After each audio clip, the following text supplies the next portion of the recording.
time when she just wouldn't shut up? Well, maybe the Philippines is your answer. Was there ever a time when she lost her way, forgot her wedding vows, and her family didn't support any reconciliation? Maybe the Philippines is your answer. Was there ever a time your government enshrined family rights, protecting children, and the school system wasn't undermining your authority? The Philippines may be your answer.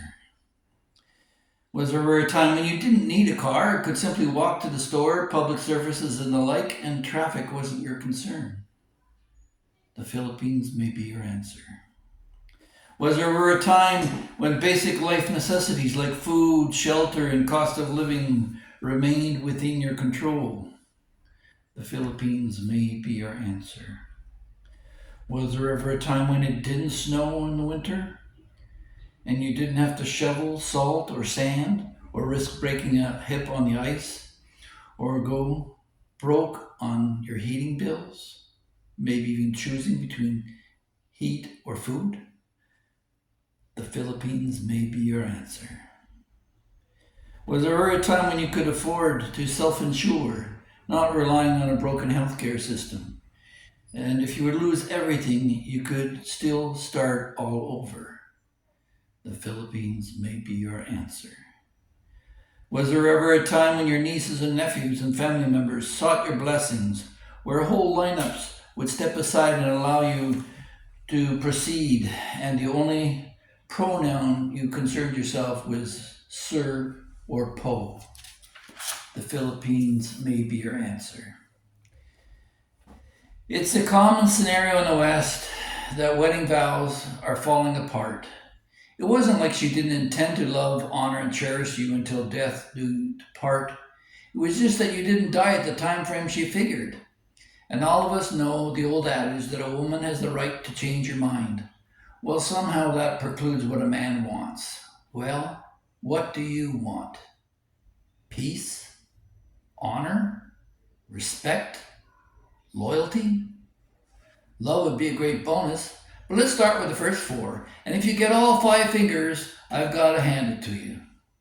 Don't listen to her if she doesn't listen to you.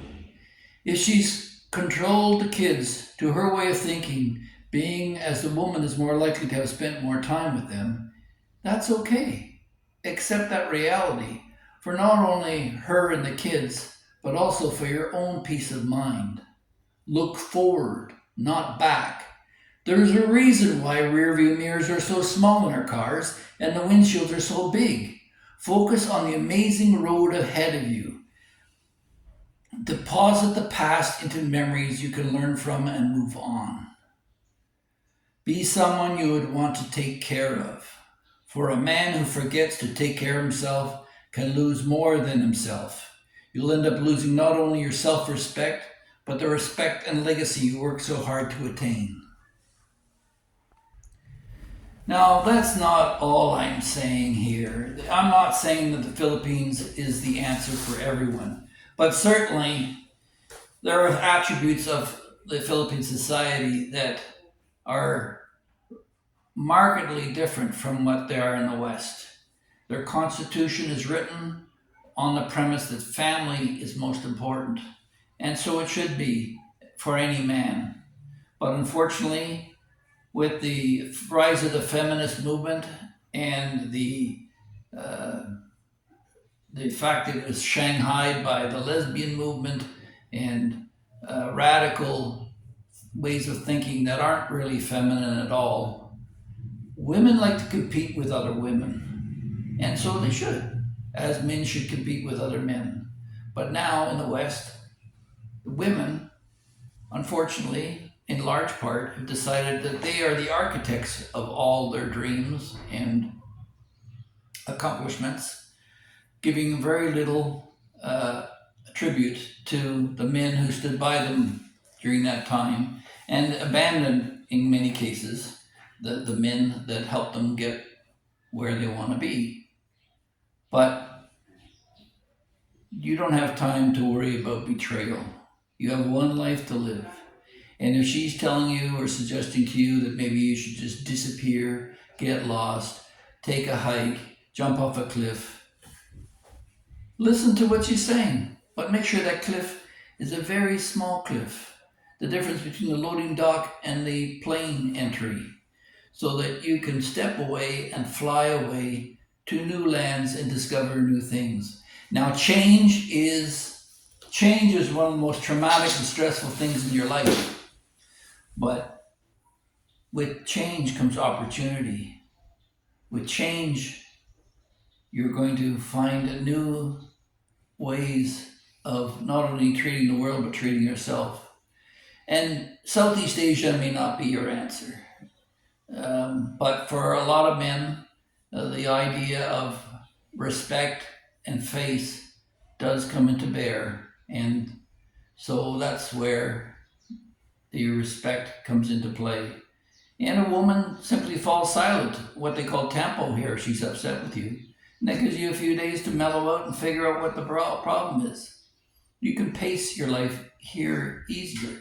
And you shouldn't be confrontational as you are indoctrinated into the Western ways. You're more likely to be. No, come here with peace in your mind. And if Southeast Asia isn't your cup of tea, there's other places in the world. You can find many a Catholic girl in South America as the Spanish took over much of South America. But not everybody wants everything that everybody else wants. As the old expression goes, there's an asshole to fit every toilet. So in terms of vulgarity, yeah, maybe that's so. So get on a plane. Now, it doesn't really have to be here. It doesn't have to be forever. But have a taste. Get on that flight, fly to the Philippines. That's my first choice. Now, I've seen Nepal, Kashmir, India, Cambodia, Laos, Vietnam, India, and parts of Europe and Central America, Costa Rica, Cuba, and of all those places, irrespective of the geography and all the rest of it, I found this to be the most peaceful place for me. And strangely enough, it's also the noisiest place. It's a real paradox. I mean, you get roosters and kids screaming and karaoke going, but when you adapt to that, you do find an inner peace.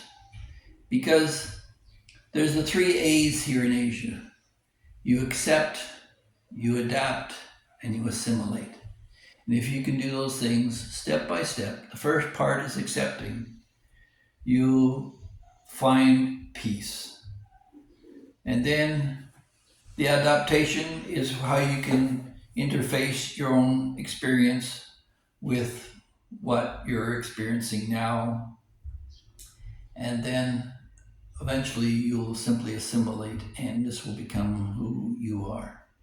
But like I say, each of us has our own road to travel. I've often said I learn much more from you guys in your comments than you'll ever learn from me. But what I do know about life is that a man can recreate himself. That's the great thing about being a man. Women have greater difficulty in doing that. So you have a skill that she will likely never acquire.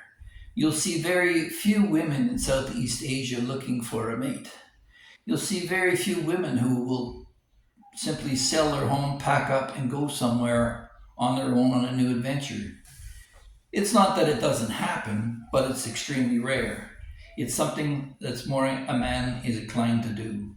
So have courage, guys. Those of you who are hitting the springtime rush, this is when a lot of guys make the mistake of thinking that they can't make it through another year. You can, and it can be a better year. It can be full of promise and opportunity.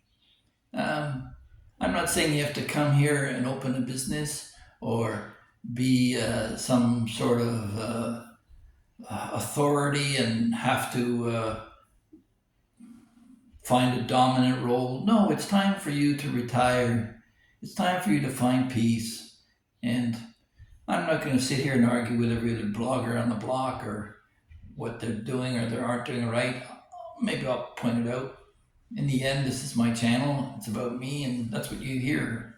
But I do encourage you to get on that plane, fly away, and even if nothing comes of it, the 2 weeks that you spend here will last a lifetime. You'll find new tastes, new flavors, new culture, and a whole different framework of a society that you might just agree with. So, God bless you all. Be strong. Be the man you know you are inside, and take that first step. Try a few places. Like I say, a couple weeks in Southeast Asia, flavor Thailand, Philippines, Cambodia, different places, and see what fits or doesn't fit, and maybe none of it does. Maybe you'll have an epiphany, and maybe in your absence, your loved ones behind you will realize how much they miss you and really do respect you.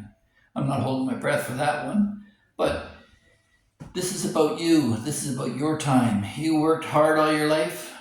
It's time for you to treat yourself to the life you deserve in your final years. Don't forget that if you find yourself in a rut is simply a grave with the ends kicked out. So walk out of the end of that rut and find a new way for you. And if you feel like making a comment, please do. You can do so publicly, or you can do so privately at philcartnell@gmail.com. And I encourage you to do so. So take care, and we'll talk to you the next one.